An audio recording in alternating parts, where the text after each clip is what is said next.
Hello दोस्तों, कैसे हैं आप सभी। एंड पिछले कुछ लेक्चर से मैं एक चीज़ें देख रहा हूँ कि लोग स्टार्टिंग एंड लास्ट स्किप कर रहे हैं, जबकि आपको स्किप नहीं करना है। यहाँ भी मैं कोई ऐसी बात नहीं करता हूँ जो आपके लिए यूज़फुल ना हो। सो आपको वो सारी चीज़ें सुननी हैं, वो सारे इंस्ट्रक्शंस सुनने हैं जो मैं यहाँ स्टार्टिंग एंड लास्ट में देता हूँ। क्योंकि एक लेक्चर शुरू करने से पहले एक लेक्चरर, गुड लेक्चरर उसी को माना जाता है जो इंस्ट्रक्शंस दे सके एंड लास्ट में जो बता सके कि कितना पढ़ना है। क्योंकि मटेरियल तो बहुत होता है एंड लेक्चरर अपने लेवल से मटेरियल देता है तो वो काफ़ी हो भी जाता है। सो हम छठवां लेक्चर शुरू करने वाले हैं ह्यूमन एनाटॉमी एंड फिजियोलॉजी का, बी फॉर्म फर्स्ट सेमेस्टर को फोकस करते हुए। And structure of cellular levels या सेलुलर लेवल ऑफ ऑर्गेनाइजेशन की बात चल रही थी। इसी का तीसरा पार्ट ये है जहां हम एनाटॉमी ऑफ अ सेल के बारे में डिस्कस करेंगे। पिछले 2 लेक्चर्स ऑलरेडी अपलोड हैं, आप पहले उन्हें देखिए, फिर यहाँ आइए, जंप करके आएंगे, कुछ समझ नहीं आएगा। सो इन लास्ट लेक्चर्स फिर भी एक मोटा मोटा ओवरव्यू लिया जाए। हमने पहले लेक्चर में जाना व्हाट इज सेल, सेल कितने भाग में डिवाइड है, कैसे बनी है, क्या फंक्शन है। फिर उसी लेक्चर में हमने सेल का पहले भाग सेल मेम्ब्रेन को डिस्कस किया। दूसरे लेक्चर में हमने सेल मेम्ब्रेन से अगला साइटोसॉल और उस साइटोसॉल के अंदर सेल ऑर्गेनेल्स को डिस्कस किया। क्योंकि मैं बियॉन्ड द लिमिट जाने की प्रयास कर रहा हूँ, मैं कुछ हटके पढ़ाने का प्रयास कर रहा हूँ। आप अगर नॉर्मल तरीके से पढ़ते आएंगे तो नॉर्मल ही मार्क्स भी आएंगे, नॉर्मल ही लोग आपको ध्यान भी रखेंगे। बट आप इस तरीके से जब अपने बायवा में, अपनी प्रेजेंटेशन में एंड अपनी जो आंसर शीट लिखेंगे उसमें आंसर्स लिखेंगे, तब आपको मार्क्स बेहतर मिलेंगे। सो अब हम उसी क्रम में आगे बढ़ते हुए सेल के सबसे इम्पोर्टेंट पार्ट न्यूक्लियस पे जाएंगे। What is nucleus? As per name, nucleus is the center of a cell. It is a spherical organelle that consists of a double-layered membrane built up of phospholipids and proteins. It is also known as control center. ये brain है एक तरह से cell का, control center है।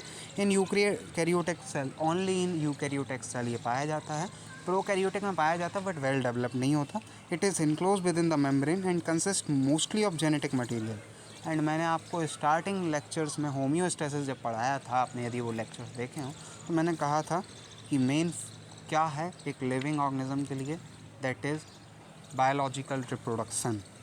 सो वो मैंने कुछ गलत नहीं कहा था, वही बात यहाँ आई कि सबसे पहले जेनेटिक मटेरियल को रखता है। The genetic material including the long linear DNA molecules which intertwine around the huge variety of proteins known as histones for forming the chromosomes. These chromosomes contain genes that are referred to as the nuclear genome of the cell.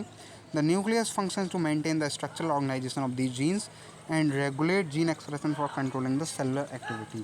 Thus, it is called as control of cell center or cells control center. बात यह है कि हमारी human body में जितनी भी processes, जितनी भी डिजीज़ तक होती हैं, वो भी उसके लिए भी एक जीन रिस्पॉन्सिबल होता है। एंड अब जीन थेरेपी बहुत तेज़ी से आगे बढ़ रही है, रिसर्च एंड डेवलपमेंट फील्ड में है। सो न्यूक्लियस में वही जीन्स और वही जेनेटिक मटेरियल रहता है जिससे सारी एक्टिविटी रेगुलेट होती है, इसीलिए ये सेल का कंट्रोल सेंटर है। स्ट्रक्चर ऑफ न्यूक्लियस की बात करें तो न्यूक्लियर एनवलप है, न्यूक्लियोप्लाज्म है। आप हायर स्टडीज़ के लिए हैं तो पूरा पढ़ें, फर्स्ट सेमेस्टर के लिए हैं तो केवल नाम याद रखें। क्रोमेटिन मटेरियल है और इसको पूरा आप खुद से पढ़ें, अदरवाइज़ आपके पास मेरा नंबर चैनल पर अवेलेबल है, आप मुझसे कांटेक्ट कर सकते हैं, मैं तब आपको समझाऊंगा। क्योंकि ये लेक्चर जो है वो फिक्स है फर्स्ट सेमेस्टर के लिए एंड मटेरियल सबके लिए अवेलेबल है। न्यूक्लियो ओल्डियस एक ये एक पॉइंट भी है चौथे नंबर पर, बिकॉज टिल नाउ हम लोगों ने nucleoplasm, nuclear envelope, chromatin material and अब आया है न्यूक्लियोलियस। न्यूक्लियोलियस थोड़ा सा इंपॉर्टेंट है, 2 नंबर में कई बार पूछा गया है एंड 2 नंबर के उन क्वेश्चंस के लिए ही मैं ये सारी डिटेल भी ला रहा हूँ। मैं यदि यहाँ ऐड कर रहा हूँ, मुझे कोई ऐसा लेजीनेस नहीं है कि मैं हायर स्टडीज़ के लिए अलग बनाऊँ, इसके लिए अलग बनाऊँ, मैं बना सकता हूँ, बट आपका उसमें नुकसान है कि आपके 2 नंबर क्वेश्चन छूट जाएंगे। What is nucleolus? The nucleus of the cell has a nucleolus, also known as nucleoli. It is non-membrane bound structure containing proteins and nucleic acid.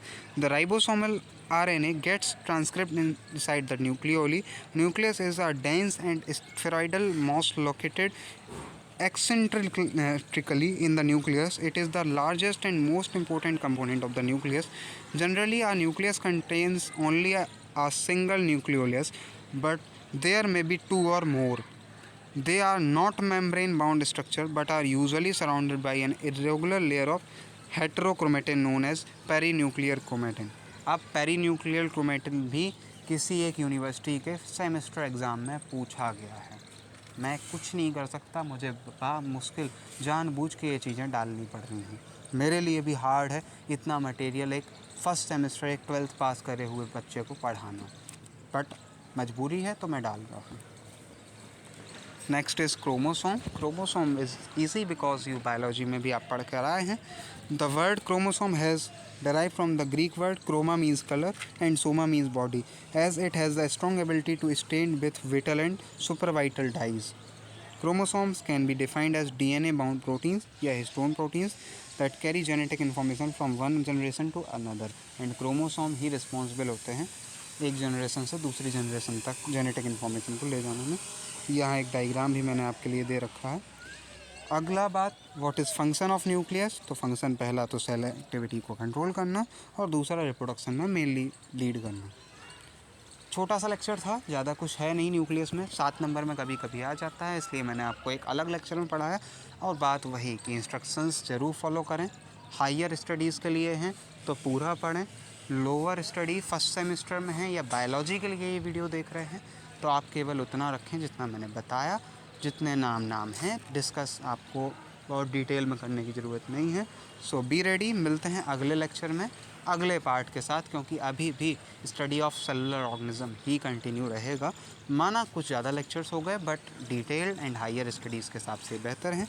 आप सारे नोट्स बनाते चलें और हाईलाइट करते चलें सेमेस्टर मटेरियल को, रिक्वायर्ड मटेरियल को, जितना मैं आपको बता रहा हूँ।